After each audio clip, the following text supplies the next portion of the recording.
Lo dejo ahí, doy ahora la más cordial bienvenida al ministro en retiro y también miembro del Colegio Nacional, José Ramón Cosío. Mi querido doctor, ¿cómo estás? Bien, querido Leonardo, ¿cómo estás? Muy buenas noches.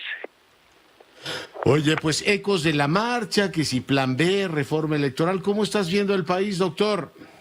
Pues mira, preocupado, creo que la marcha pues, fue un éxito, entiendo que hay una guerra de cifras, entiendo que todo alrededor de la marcha está en disputa o se quiso poner en disputa, el espacio debió haber terminado no en el Zócalo y no en el Movimiento de la Revolución, el tiempo fue el día o no del cumpleaños del presidente y todo fue hecho para fastidiarlo en ese día de gozo o no, la materia fue para rechazar sus propuestas y su forma de plantear las cosas o realmente tenía una intencionalidad exclusiva sobre la materia electoral, las personas convocantes y las participantes, todo está, me parece, en disputa, pero creo que sí hay un saldo neto de la marcha y es primero, pues que el presidente se dio cuenta que no va a poder tener una reforma constitucional, segundo, esta huida hacia adelante me parece claramente cuando el presidente dice, bueno, pues haré una reforma legal,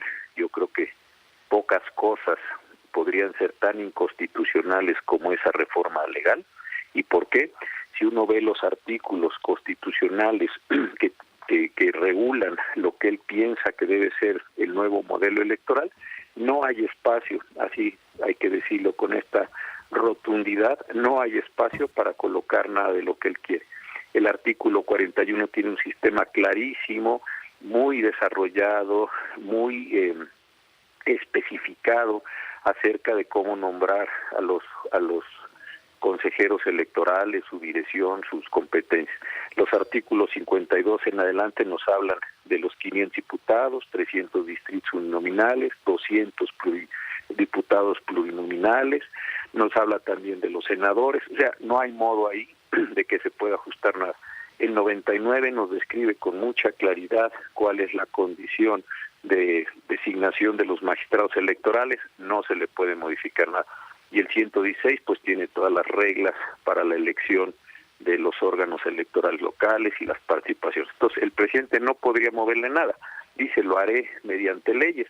Creo de verdad que sería un error histórico, tremendo, y creo que acabará en una multiplicidad de controversias constitucionales que pueden promover los estados contra esas leyes federales y desde luego una multiplicidad de acciones de inconstitucionalidad promovidas por las minorías en Cámara de Diputados y Senadores y adicionalmente por todas las mesas directivas de los partidos políticos. Entonces creo que sería una fiesta de impugnaciones ante esos elementos y creo que ahí sí se vería muy complicado que los ministros, más allá si están a favor de él o no, como se ha dicho, que pudieran votar algo tan flagrantemente contrario al texto constitucional. Entonces creo que la marcha se explica ante este doble descalabro, uno, el de que la reforma constitucional no la va a poder llevar a cabo, dos, ante la condición de que no va a poder hacer reformas legales, porque lo sabe, entonces va a acabar en una especie de fiesta democrática, no me deja de parecer rarísimo, de verdad, que el presidente, siendo gobierno, haga una marcha, no encuentro muy bien con qué, pero en este sentido. Y algo que creo que sí, quienes tenemos ya algunos años, lo podemos ver, y si no, pues ahí están todas las imágenes, ¿qué va a ser esta celebración del presidente con papelitos, sindicatos, la gente en las calles, con grandes pancartas, así un poco a la Echeverría, o ese tipo de cosas? Decían que se había acabado. Oye, decían que se había acabado el día del presidente. Sí, pues y hoy va a ser ya el se día está del organizando su día. Los papelitos, ¿no? Y el sindicato de trabajadores de no sé qué y la colonia no sé qué. En fin, eso es lo que vamos a recoger como huida o como salida frente a una manifestación ciudadana que dice no queremos que reforme al INE porque no queremos poner en una situación de riesgo al árbitro electoral, Leonardo. Oye, habrá que sacar los discursos de Rocío Nale cuando era coordinador de la oposición o de Pablo Gómez diciendo es detestable esto del día del presidente. Bueno, se están organizando su día. Sé que te lo he preguntado muchas veces, pero tenme paciencia. Estamos ante una situación para mí preocupante como observador de la vida pública de que la mayoría ha estado aprobando legislación que resulta ser sospechosamente anticonstitucional. Ahora traemos colgando el tema de la Guardia Nacional, 2 jueces han concedido suspensiones. Y yo me sigo preguntando, insisto, te lo he preguntado en varias ocasiones, por eso te digo que me tengas paciencia, si no tendría sentido que hubiese una opinión previa de la Suprema Corte diciendo, oiga, ustedes son la representación de la soberanía y pueden hacer muchas cosas, pero no pueden ir contra el texto constitucional porque la reconducción constitucional me va a obligar a darles palo. Esta idea de la opinión previa es absolutamente descartable en nuestra institucionalidad. Fíjate que no, hay que decir varias cosas. Primero, la Suprema Corte tiene, justo en materia de Guardia Nacional, seguridad pública, etcétera, 10 asuntos que de resolverlos me parece que dejarían perfectamente definida. Hace un par de semanas, Santiago Krill, como presidente de la mesa directiva, presentó una comunicación al presidente de la Suprema Corte diciéndole que requería, como presidente de la mesa directiva, que se le diera atención prioritaria a estos 10 asuntos. Son 5 controversias constitucionales, 4 acciones de inconstitucionalidad y un amparo. Insisto, si esto se resolviera por la Corte, se aclarara, me parece que sería un enorme avance, porque pues sí ya sabría uno que sí y que no pueden hacer las Fuerzas Armadas, tanto el Ejército como la Armada de México, y qué podría hacer o no la Guardia Nacional, los registros, el uso de fuerza, varias cosas que están ahí. Y esto me parece Pero que... ahí te detengo un momentito Por también, favor. que era la segunda pregunta. ¿No habría manera de decirle a la Suprema Corte, oiga, esto urge? Acaba de anunciar Saldívar, que en este caso la ministra Ríos Farjat va a llevar la de la Guardia Nacional, que está generando una incertidumbre de los 1000 diablos.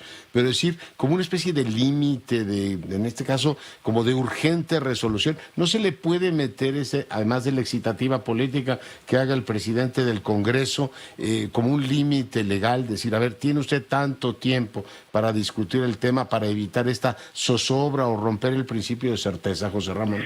Mira, desde hace varios meses, amigos nuestros, Héctor Aguilar, María Amparo Casar, Saúl López Noriega, han estado insistiendo. Hay de hecho un libro publicado sobre los retrasos de la Suprema Corte. Edna Jaimes y Laurence Pantán, que trabajan en México Evalúa, también presentaron un informe muy bueno sobre los tiempos de la Corte y realmente hay un retraso. Este asunto al que te referías, el amparo, se vio en la primera sala el año pasado y el asunto, hijo, se va al Pleno.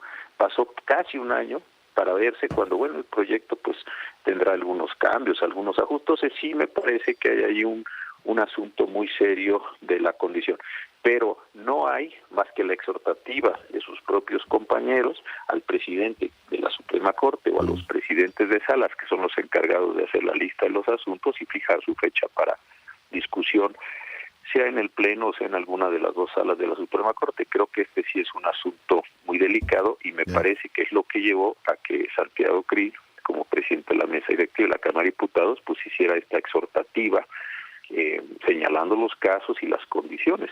Ahí hay un tema. Pero regresando a tu pregunta originaria, sí, el tema del control previo está previsto en algunos otros países y justamente para eso.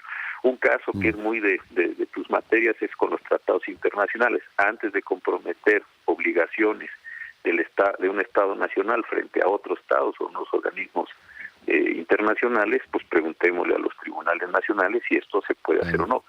Y eso tiene esa relevancia también, y es algún tema a considerar en futuros cambios. Sí, porque nos quita, efectivamente, hay certeza y ese tiempo, ese periodo de zozobra. Ministro, pues te agradezco mucho la conversación y te mando un gran abrazo. Gracias, querido Leonardo, muy buenas noches para todos, un abrazo fuerte para ti. El doctor Cosío es miembro del Colegio Nacional, para fortuna nuestra, hoy conversando con usted.